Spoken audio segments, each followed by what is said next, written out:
Today, it's Edwin's Monday evening property rant.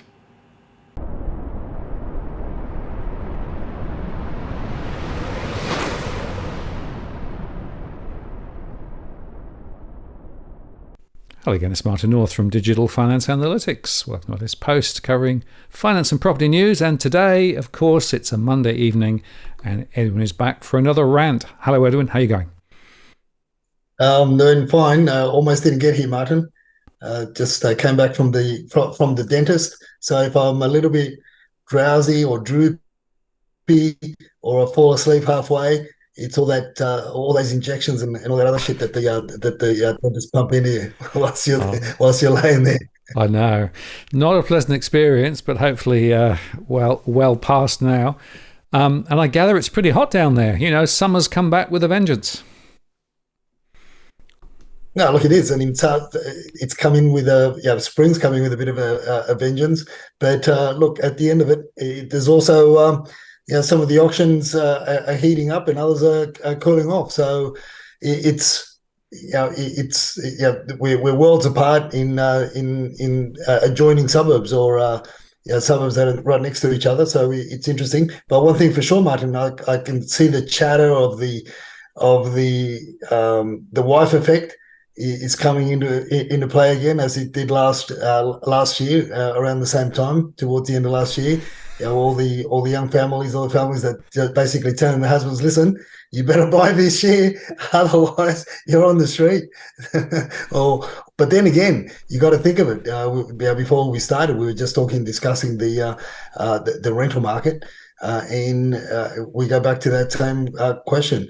Where do people go if they get given notice to vacate? They get given no grounds notice in New South Wales, 90 days, or they're coming to the end of the fixed term lease and they get their 2 weeks notice before the end of the fixed term lease, and you've got to cart pets, little ones around with you, or God forbid, one of the adults has got a disability, or you've got a child with a disability. It's going to be very, very hard. But it's a mixed bag. We said last week that for the next 4 to 6 weeks there was going to be a mixed bag of reports.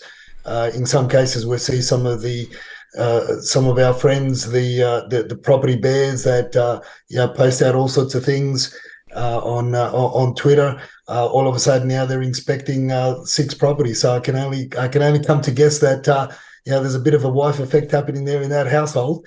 But we're going to get a lot of different voices coming in and a lot of different views. And Catherine Cashmore brings out one that we thought we'd touch on at the beginning of the podcast, Martin, and that is, she makes a statement: the cliff has happened. In relation to the Sydney Morning Herald report, where our treasurer talks about basically, more than 50% of the people have already experienced it, and looks like steady as she goes, according to our politicians and some of the pundits. So, let's see what happens, but. As you and I have discussed in the past, I think the sustainability of people and the want and the tenacity of people wanting to stay in the principal place of residence and not move on, not sell, for the sake of security for the families and the children and the localities that they're bought into, that will make them sacrifice a lot of other things in order to stay housebound. Again, you've got no choice in terms of rental in most of the regions of Sydney, and where do you go? You got to uproot and move further out.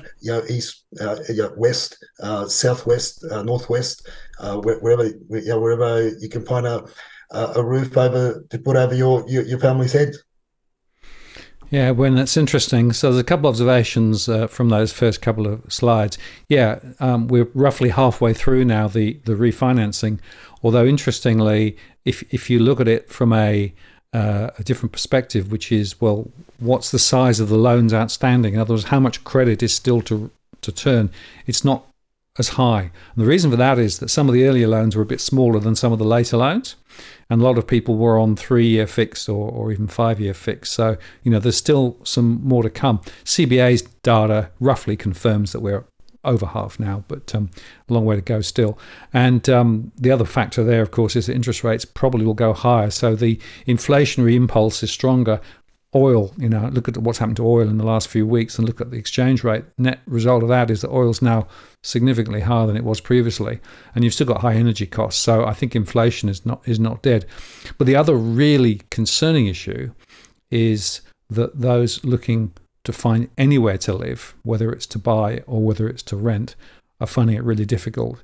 And we'll chat a bit later about the fall in the total listings on the rental sector, which is just continuing to be grief stricken.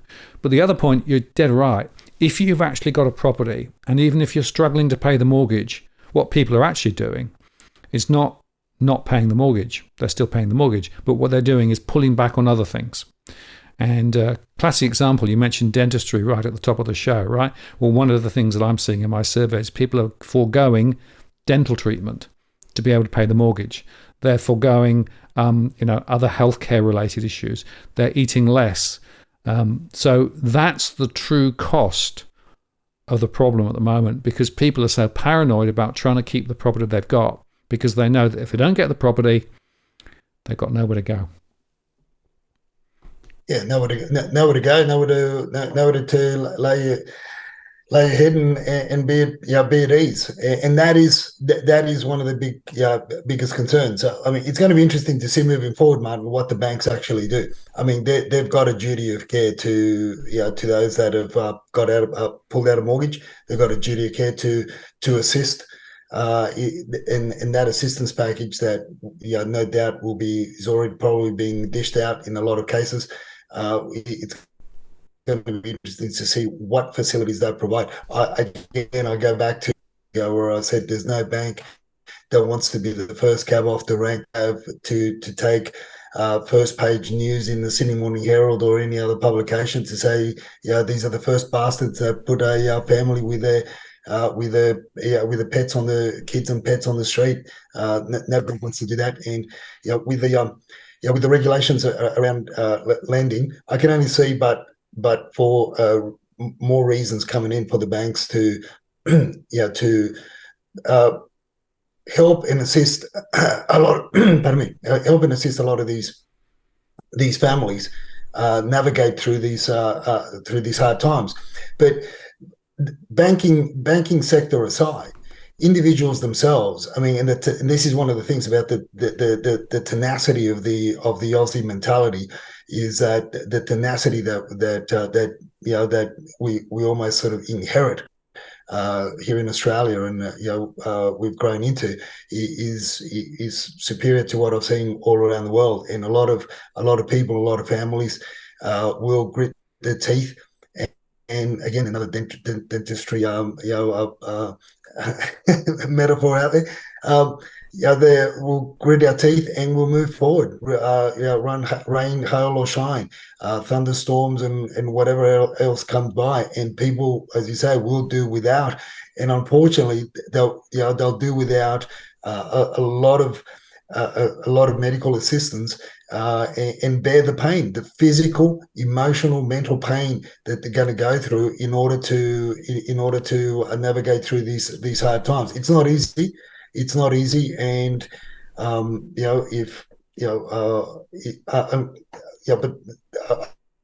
I don't know what you see, Martin, but I really don't see a lot of change happening. I know there's going to be a lot of chatter in certain parts of across certain platforms of people perhaps selling below what they bought for a year or 2 years ago. But it's going to be interesting to see if a lot of these reports or these people that put these posts up, whether they do the background research and get a background on what it is. Are these homes going to be cross-collateralized with businesses? Like you said, there's a lot of pain out there. Inflation still, it's still real, and it's biting everybody very, very hard. So it's another added cost to our lifestyle. But in all this, one of the interesting things, Martin, is that obviously as we assist and help our clients also with renovations, is we're not seeing the cost of renovations and cost of certain tradespeople going down. As a matter of fact, we've just got notice from our electrician that his prices in certain areas are going up. So prices continue to rise, but we're going to also see some of the reports, the mixed reports of home prices are also rising in certain suburbs of Sydney. Yeah, it is an interesting situation. And, I come back to a couple of fundamental points. First is the banks, as you say, are extending and pretending. What they're doing is offering people longer term loans, interest only loans, anything to keep them out of the default bucket because they don't want to see defaults rise. But what I'm seeing in my data is that from my surveys is that some people who are closest to the edge are now not able to get sufficient help from the bank to be able to solve their problem. So if you're in that sort of middle bucket, in other words, it's tough, but it's not ultra tough, then you can probably get help. But there are more people now dropping over into that bucket that is actually the bucket where they don't have enough cash flow and they've got no levers they can pull. And what I'm seeing there is that the bank's willingness and capacity to help some of those people are actually getting more limited because there are more of them. That's the first point. The second point is this issue of rising costs, I think is really important because actually if you look at the data relating to the construction costs for new properties, they're still rising. And that's despite builders skinning back on the quality of the materials they're using and skinning back on a bunch of different things. So you've still got that upward pressure in terms of new builds because the costs are rising because inflation pressure and wage pressure. And you've also got this issue that rents are rising. So there are so many upward pressures that are actually acting on the market as well. And I think that's one of the reasons why in some areas we're still seeing prices relatively firm. But if you look carefully, that's not true uniformly. So there are other areas where prices are continuing to slide. Again, regional areas is where I see a lot of damage at the moment in terms of from those peaks. So, just to the old favorite mantra, you got to look granular. You can't just take the average to be able to actually try and extrapolate what's going on. And what about the WeChat chatters? What are they thinking at the moment, Edwin? Well, the chatterers are still hot, hot to trot with homes. It's all about all in. They're all in with homes, and more homes. As we spoke last week, we talked about the fact that they were going to be putting their apartments, 3 to 4 or 5-year-old apartments on the market. They don't care whether all they're concerned about is getting as close as possible to the entry price, which they may be tens or in some cases 100 or 150,000 apart from what others would be selling presently. They're prepared to forego that as long as they can sell quickly and then move over to the home side of things. They've got a huge appetite for homes. At the moment they're on. We spoke of a WeChat group, an investment group, very, very one of the most robust investment groups, predominantly in Sydney. They focus around Australia, but they predominantly look at Sydney, centered in Sydney, and their five properties in 5 years. Has now morphed and splintered into those that they've calculated that they won't be able to buy 5 homes in the next 5 years. They've now got a secondary group, which is 2 homes in the next 5 years. So it's interesting what their appetite is. Again, we go back to they're on the sideline. They're ready to go. Their finances are in place. They're not waiting for the magic Tom Panos or Sydney Morning Herald headline that says, this is it, this is the bottom. They're already looking. They're actively out there. Agents are telling us that they're seeing a lot more activity or WeChat activity, as well as what I call the sleeping tiger activity, which is the Indian community are moving out as well, and because they too look at these investment opportunities of homes and converting those into budget accommodation as well, because that's another demographic that have got an appetite for single room lettings or even bed hoppings, as some would call it. So the whole budget accommodation. So that's where they're at. And Martin, if you recall last week, we discussed what the WeChat chatters were doing, offloading apartments. One of our followers, sent me some information with. Look, it's anecdotal. It's a one-off, but this is the interesting thing, and that's the slide that I sent you there with with the DM conversation that I was having with him. And this is a perfect example of a WeChat chatter that bought uh, this particular apartment for $900,000 when you include stamp duty and all other costs. It's around about 930, call it 935,000. With legals and everything else. So they've held it for only a couple of years, but they're offloading it.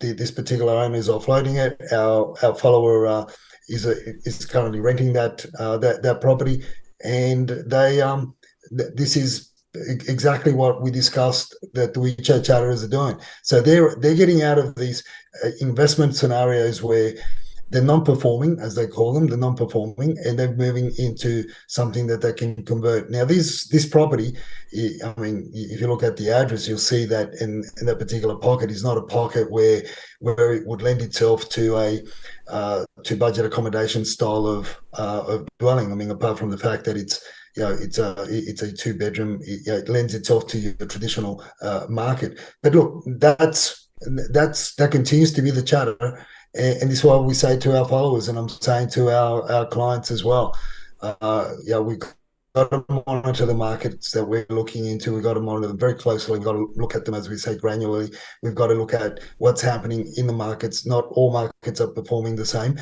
but it's also very, very important.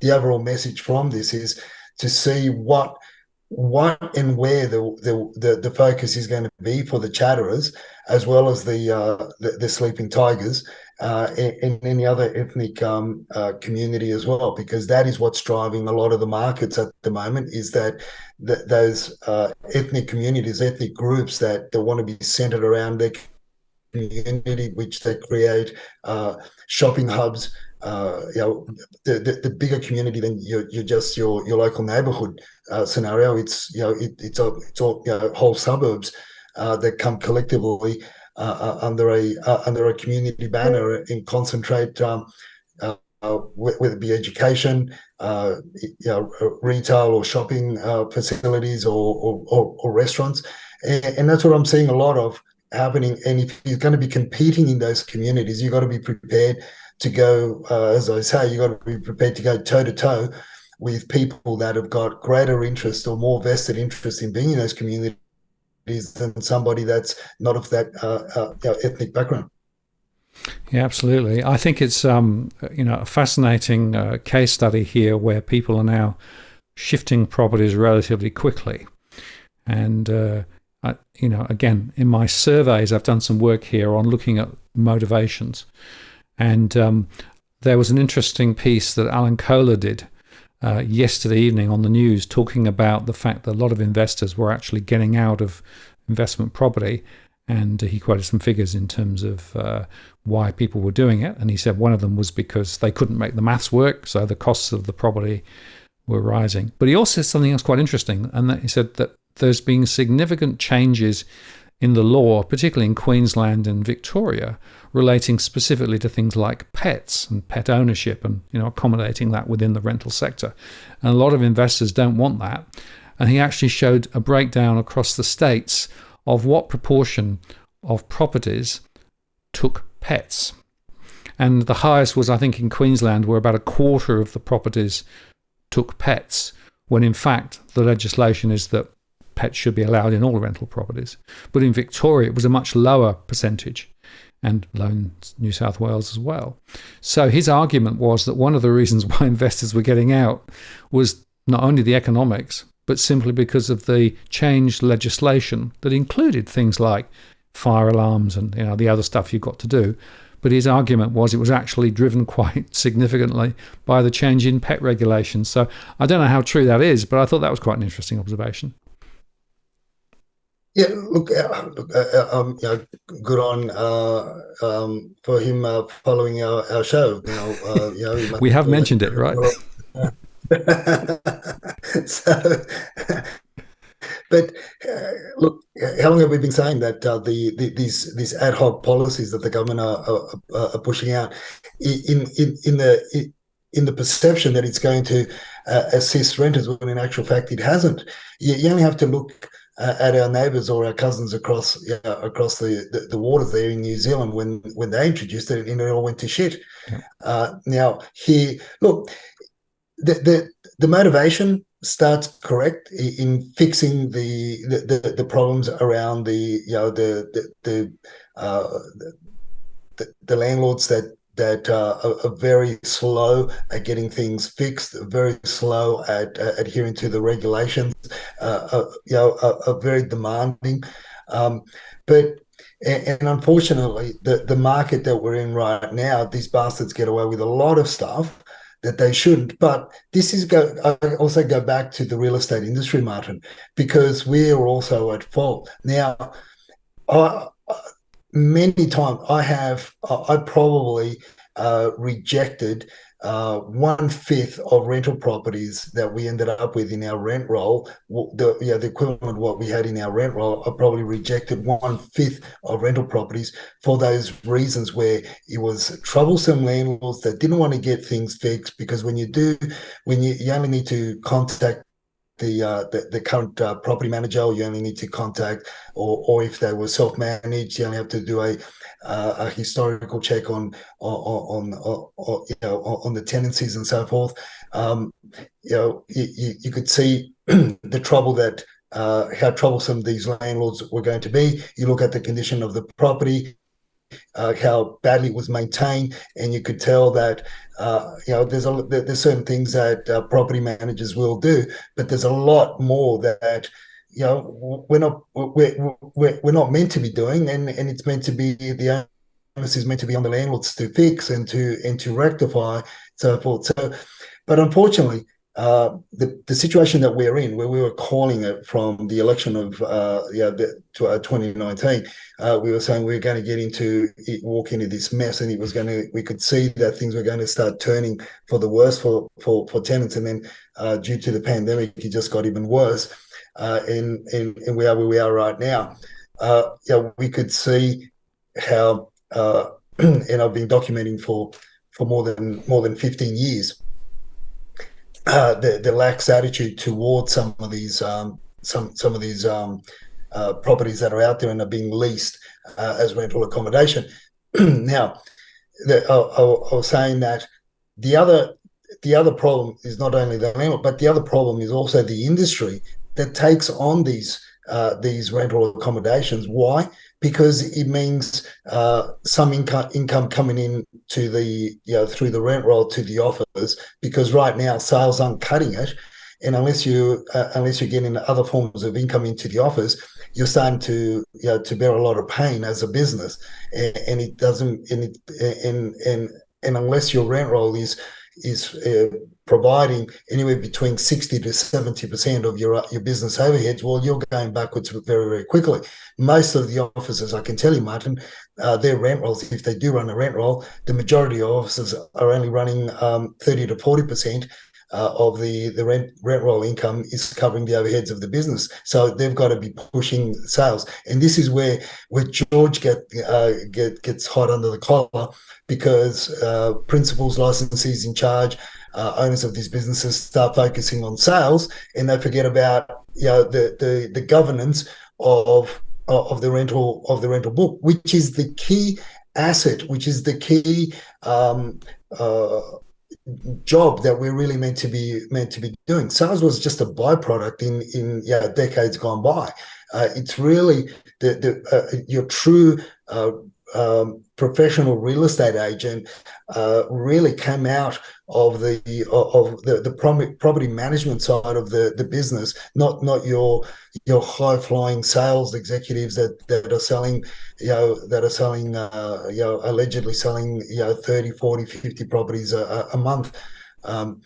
So everything's gone topsy-turvy, everything's gone upside down, and that's the nature of where we are right now, because again, the government's the state and the federal government are too lax. They don't have the cojones to put pressure on those vacant properties that are out there. We're going to look at the rental numbers later on, and it's staggering to see nationally how many properties are on the market for rent, and yet you and I, Catherine Cashmore, and others know that there's over 1 million vacant properties around Australia that could be persuaded to come into the rental arena, and a lot of these issues would be solved.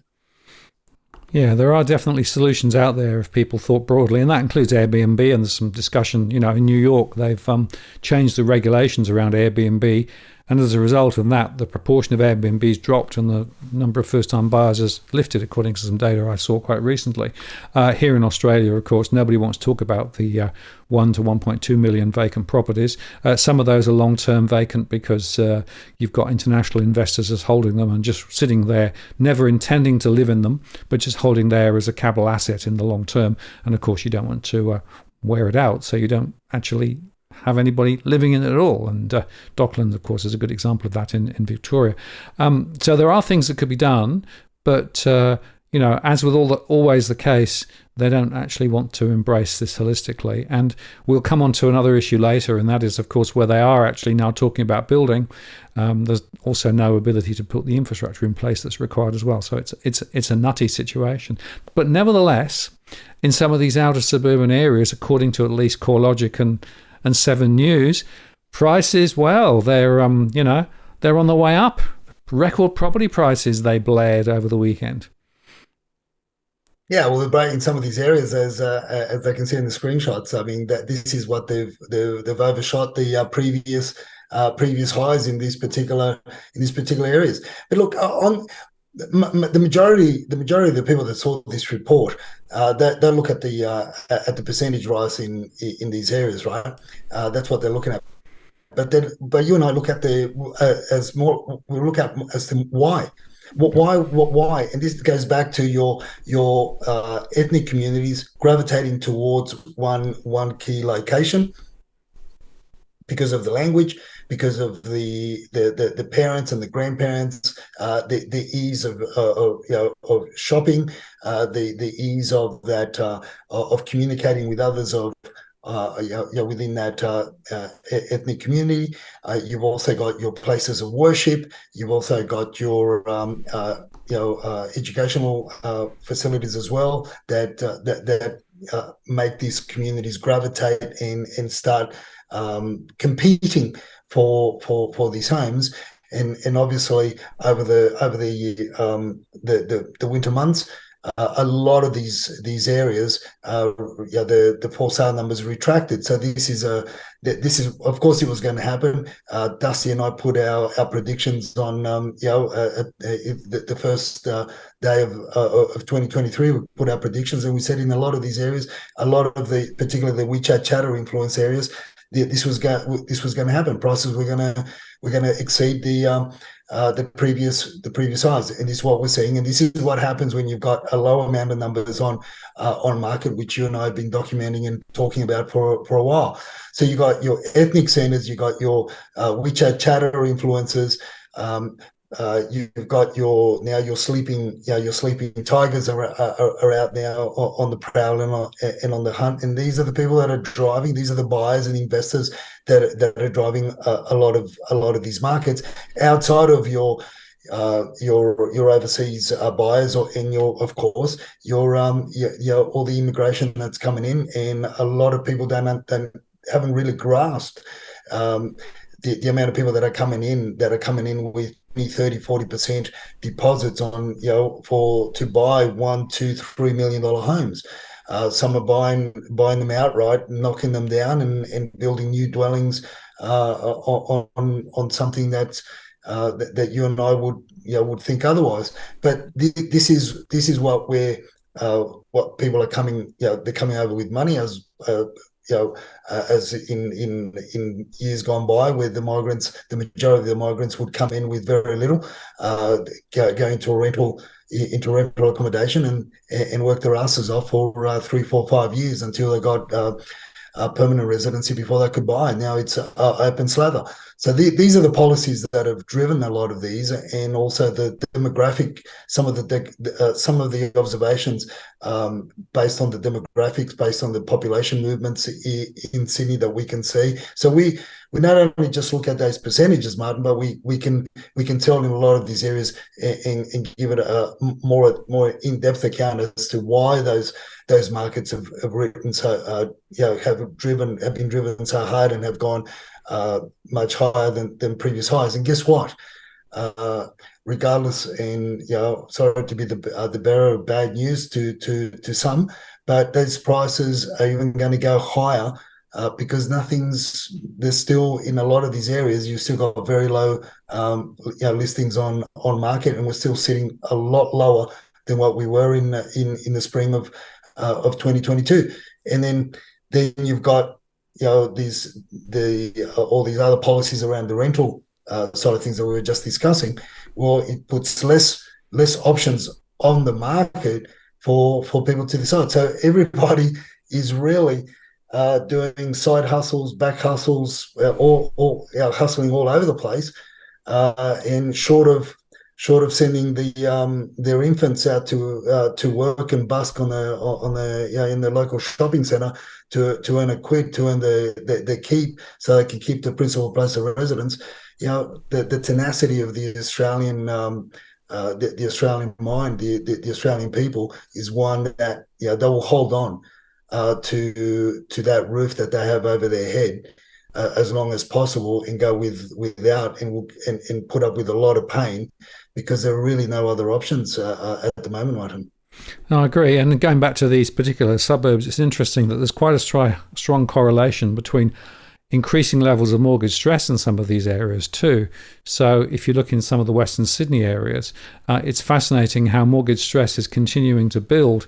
And what I'm seeing in some cases is that people are actually being forced essentially to sell, but those properties are then being swept up by some of those new migrants who are coming in with more capacity to get a bigger mortgage if they need it. Or in fact, many of them are buying for cash. So there's an interesting transference going on there. Now, those people who are forced then out, then they're forced into the rental sector. And quite often what I'm seeing is that they then end up renting, pretty grotty places, maybe even further away from any facilities, simply because that's all they've got. So there is this sort of drift going on in these suburbs and movements out as people come in. And that's the way that the low supply and high demand is actually shaking out in practice. Yeah, and this is what we keep on saying. You got to be really, really careful what's out there, and don't be fooled by the shit that's been put out on the market in a lot of areas, because a lot of people, this is the time. If you're going to offload a problem, this is the time to do it, right? That this is the best time to do it, and this is what we're getting. A lot of choices, even our Twitterati friends that also post stuff on Twitter with regards to open houses. They also can see what we've been posting up as well for quite a number of months, if not years, and that is the choice based on the different seasons, based on the demand and supply, or supply and demand, and what's out there. The majority is crap. And that could sit on the market a little bit longer. But the expectations are still very high, nevertheless, Martin. And this is where it's going to take, anywhere between 4 to 6 weeks, and only if the numbers on market continue to rise, and there's no other global event that could be starting in India through some bat delivered virus thing that's going to lock us all down again. And then we go back to 2021, right?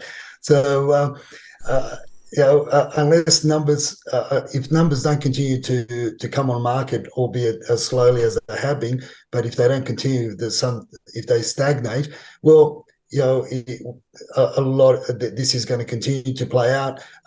People are going to be forced to buy the crap that others want to offload, and this is where people have got to be extra careful in overpaying in a lot of these areas, because they don't want to have a look at a little bit further out, or in the suburb next nearby or close by, because they want to be in a particular suburb, and they'll end up buying a lemon and a problem that's going to cost them an extra, tens of thousands of dollars, if not hundreds of thousands of dollars, because of all the rectification work that will need to be done within, possibly the first 6 to 12 months. And that's a reality. This is what's happening. I'm hearing dreadful stories out there of people that have jumped into the market where they've jumped in boots and all, relying on agents, words and so forth, and ended up with homes riddled with termites where they can't. The homes have been condemned, but they've paid top dollar for homes that look swanky and shiny and polished on the day when he came 2-3 months down the track, then issues and things creaking and all sorts of things happening, thinking it was all ghosts and phantoms and ghosts of previous dwellers from that household, haunting the establishment. They find out that it's termites that have absolutely eaten the frame right out, where they've condemned it, and now they're only going to get land value prices, but they paid top dollar. So this is the stuff that people have got to be wary of. They've got to be careful. Yeah, I think it's very interesting that people are buying defective properties without taking precautions. And the other driver that I'm seeing in my surveys is schools. The location for specific schools with particular characteristics is also a very strong driver. So I've noticed in the last few weeks, as I've been looking at the data in more detail, that actually interests in some areas are much higher. And then you actually drill into it. That's because of the schools that exist as well. And, some of those schools are actually quite unique in some of the services they offer. So I think the school zoning and the capture zones around schools is also another factor that perhaps people don't necessarily fully take into account when they actually think about individual suburbs. Yeah, and this is a big driver, especially with the ethnic communities, is the schools. Yep. A big driver, not necessarily with the Aussie mindset, but with the ethnic communities, that is a big. Look, I'm a public school boy, right? So look, that's it's driving. Interesting that dealing with teachers and having teachers as clients. I found something very interesting from the conversations with them is a school could be could have high grades, high demand 1 year, 4 years down the track. It could be a totally different scenario altogether. But I think that's going to stretch out a lot more, as I said, as the ethnic communities gravitate to certain areas that have got schools that are in demand, and they will tend to be top of the school rankings because of the way that a lot of ethnic communities tend to revere and respect the educational system and the teachers themselves. So it's an interesting driver overall. And just to sort of take it slightly further, it seems to be a stronger driver now, and I wonder whether that's to do with the types of people that are now coming in as migrants, because they often come in with families with kids that are of education age. So they're looking for immediately for where can I find the best education for the kids that I'm bringing into the country. So a lot of first generation people are making decisions based on the potential education formulas that are around there. I think that's quite interesting. And whilst I've always seen it in the data, it's a lot stronger amongst new migrants. Look, no doubt. Hence the reason why you've seen parts of the Blacktown LGA just skyrocket. Yep. You got and suburbs right next to each other because they're not in the same school catchment. They've just absolutely flattened out. Yeah. And you just sort of but it goes back to the school. goes back to the school, places of worship, and yeah, and also the what I've seen the cluster of shops that cater for a community. That's attracting a lot of interest for certain migrants as well. Yeah, you got the old, you got the small clusters, not your bigger, not your bigger shopping areas, but you got these small clusters, and they're becoming very popular among certain groups. You just throw in a restaurant, throw in fruit and veg shop, and fruit and veg that would cater for the cuisine of that particular community, and all of a sudden you've got a thriving neighborhood that they all want to live near them. And then then you've got your cafes, your little restaurants, and so forth, and it's a place where the older generation can communicate, and that's very, very important to a lot of the older generation, to be able to get out and be able to converse with others of in the same language. And that's the diversity, and that's a wonderful thing about the Australian lifestyle, right? Yeah, but having said that, I mean that's the greatness of the people. But then you've got idiots driving the helm and bringing in, we should call this segment political shenanigans and follies. Last week was all about the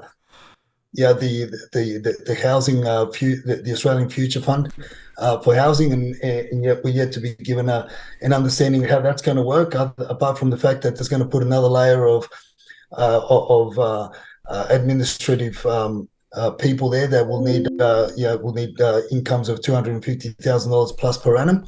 And this week you've got nothing no less than last week. Now you've got the fact that the Financial Review says no new rail projects for the next 10 years without major cuts. There you go, Martin. That's they give it to us in one hand and take it from us with the other, right? Well, it's a bit nutty, isn't it? As we've said all the way along, the trouble is that you can just throw properties on the ground and build them as cheaply as you can. But what about the connectivity? What about the infrastructure? What about the other things that need to be there? And this is a classic example again where those outer suburban areas have very limited transport options and reliant on the roads, and of course the roads get clogged. And it's interesting because Matt Barry made the comment that if the government can't afford to build the infrastructure, how is anyone expected to build the homes for 600k coming in per year? And no new road projects the next 10 years without major cuts. The whole thing is nutty. And, unfortunately, this is just a replay of what we've seen over the last 10 to 15 years. And you can go into a lot of those outer suburban suburbs, and Sydney, Melbourne and other places too, but particularly Sydney and Melbourne, and there's almost no infrastructure. Even things like shops are hard to come to find, let alone other transport options. So this is another example of bad planning and just throwing more properties at it. And I've argued, of course, quite recently that this program that they're talking about, the 10 billion, it's not going to touch the sides. But this is another aspect of it. No infrastructure either. It's just going to be absolutely nuts. And years down the track, people will find that those areas are going to be very unattractive. 100%. You're going to go, but this again goes back to our podcast that we did about 4 years ago, where we said, all roads lead to Sydney CBD. We broke the ground. This is what it's all about. Whether it was the libs or the labs, this is it. It's all meant to happen in the center of Sydney. Every road is pointing. Every arterial road, every major road. Points to the Sydney CBD, points to the centre. Everybody else can go get nicked, right? And it reminds me a lot of that the movie, the Brave New World. I don't know if you watched the movie or read the book, Martin, but it's Brave New World where the elites and everybody lived in this in the cities, and they had everything. It was everything AI computerized, and you could do all sorts of things. You had a pill for this, a pill for that, and you had your alphas and your betas and the different classification of people that were incubated and brought up into the world, and then you had the rest of the people outside of the walls, outside of the boundary. This is what we're getting to. This is what's happening. Pretty soon, we're going to have one of the politicians is going to start having notions of building a wall. I'm just. That's what Dusty tells me. Dusty tells me. I mean, it is interesting. I don't know whether this is a debate raging in Australia, but there's a debate raging in the UK about 15-minute cities, right?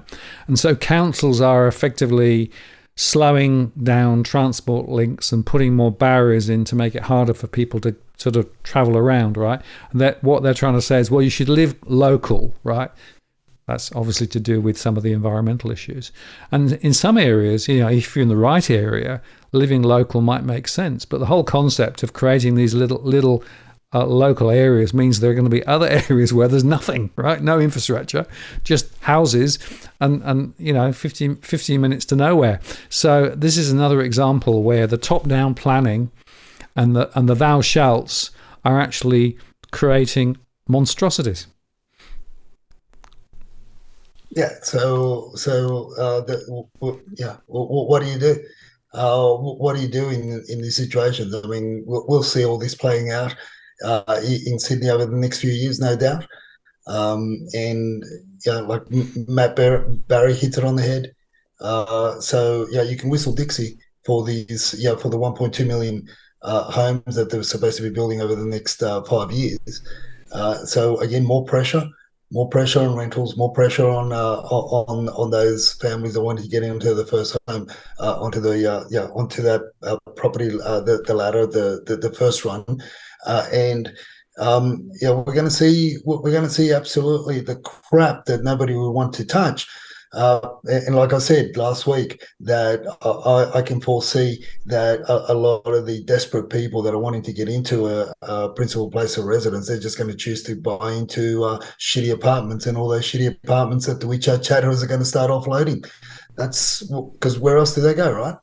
So this is it's crazy, but it's playing out, and you start looking at the numbers, Martin, and the numbers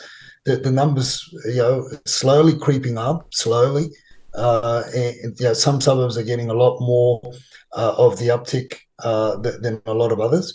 There are some pockets of the west that are in some suburbs that we're seeing numbers double, triple, quadruple, and your next door neighbour is still sitting on 2 or 3 listings. So you've got to be careful. What you hear, what you read, what you listen to. Start looking at the numbers individually. But look, the good thing is that they are still rising, but ever so slowly. Yeah, absolutely. And it's worth just underscoring, of course, that the listings are still well down from the 5-year average. So it's not like it's sort of, accelerated, just moving up slightly. Melbourne is pretty much the same too as well. It's worth just having a quick look at Melbourne. So here's the Melbourne for the 11th of September at 23,954. And then if we go through to the following week, 24,275. So, it's the same old really, small incremental listings. But the other point that I see is that some of the new property that's coming on is getting swept up quite quickly because some of it's not too bad and there are a lot of people out there. But there's still a lot of stuff hanging around. So there's a lot of old listings that are still not shifting. And that's either because the vendors are still expecting a high price, or the quality of the property doesn't warrant the price that's being offered. So whilst you can see that there's a net slight increase, the truth is that the number of dogs on market are rising a lot faster than the number of more attractive properties. Oh, definitely. And they'll stay on market a lot longer. And as I said, it's going to take about 4 to 6 weeks for the vendors' expectations to start dropping. And only if we continue to get more properties, more listings on market. But if they don't see that themselves, their expectations will remain high, because what I am seeing, although the asking prices drop, or they start with a low asking price and it seems low, throughout the campaign. They're getting good to very interesting, very high results at the end. They stick it out. It's a chess game, in a number of suburbs. You got to play your cards right? It's I'll call it a poker game, whatever you want to call it, but it's really, you got to play it right. Otherwise, you can lose real quick, or you can walk away, with a smile. Yeah, absolutely. I love mixing the metaphors. Is it cards? Is it chess? Well, it's a game. It's a game that actually only a proportion of people can win by definition. Just quickly on the auctions, not a lot of movement. I mean, the clearance rates are still, well, they're okay, but they're not anything to write home about, are they? No, and we've seen a rise in auction numbers this coming Saturday, because soon after that we've got your school holidays, so they'll drop again. We should, in my view, we should be closer to your 1200s. I mean, Louis Christopher uses a different. This is the domain numbers. Louis uses the REA numbers, which because it's a broader field, a broader look into the Sydney region than domain. We just stick to the domain numbers because of that's what we've been doing for all these years. But Louis will put out his numbers, and I would say that because it's a broader looks at, I think his numbers almost go up to Gosford. So you'll probably get his view. You'll be talking about 1200 or 1300. There'll be a rise in the mainstream. We'll use the REA numbers as well, just to add a little bit more fuel to the chatter, and a little bit more finesse or whatever, just to have a story to tell. But at the end of the day, it's still the numbers are still low in Dole, as far as I'm concerned. Pump them properties. That's what it's all about. And then let's just quickly cover the rental situation. We sort of touched on this, but just for clarity. So this is what was on rental listings on the 14th of August, so 10,840, right? If we then track forward to the 11th of September, it was down to 9,872. And then if you come to this week, 9,518. So you can see there that this continues to maintain the trend of dropping numbers of properties for rent in the Sydney region. Oh, it's getting scary. It really, really is scary out there, Martin. And then you've got your national figures. Your national figures are alarming, even more so. Your national figures, according to these are the domain numbers, you got 41,500 rentals on market currently across domain. Obviously, a lot more states and a lot more cities use REA as the main platform, but domain is what our benchmark. But they're low. They are low. I mean, considering that historically, on average in Sydney, we would be getting 22,000 rentals on market, which is 50% of what we currently have as a national figure. This is alarming, and yet the politicians do nothing. Yet they're out there playing tiddlywinks and playing all sorts of other things, and throwing money of all sorts of other ideas and other divisive instruments. And when at the end of the day, there's a huge need for housing, for a roof over people's heads, longevity, not short-term solutions of caravans, mobile homes, or work sheds and the like. It's farcical, but this is where we are. These are the times where we are right now, and it's scary. No, it is, Edwin, and just to sort of contextual, right? We're looking at a total inward migration of somewhere between 500,000 and 600,000 in the next little while. Put that against the context of 41,500 rental properties available in the country, plus, of course, a lot of other people who are trying to move anyway and do a lot of things. So, I mean, this is absolute. It shows you the craziness of the policies. It shows you, and it's all crystallizing And it puts more and more pressure on the rental sector, of course. Now, as we come to the end of the show, tip of the week. Go on. But just before you go, Mark, on that note, look, if you multiply that, if every dwelling that's advertised for rent there on average has 4 rooms, even on budget accommodation terms, we still don't meet. We still don't even get to accommodate 50% of the migrants coming in this year. No, even absolutely. And of course, the other point there is that the demand is not equally spread across the whole country, right? So there are hot spots where there's huge demand. Some of the students in particular areas, some of those, first generation people coming into other areas. So that's one of the reasons why we've got this patchwork story. That's why we've got significant, volumes in some areas, less in others. So again, it just comes back. You need to understand the local dynamics to be able to actually decode what's going on. And talking about decoding what's going on, tip of the week, more on the auction front. Yeah, look, I thought we keep that thread going, and this is because I was standing right next to a couple of tigers at an auction there at Epping on Saturday, and it was interesting how the agents work these newcomers into the market and how they play on the emotions. As you and I say, it's all theatre and it's all based all around emotions and pressure sales.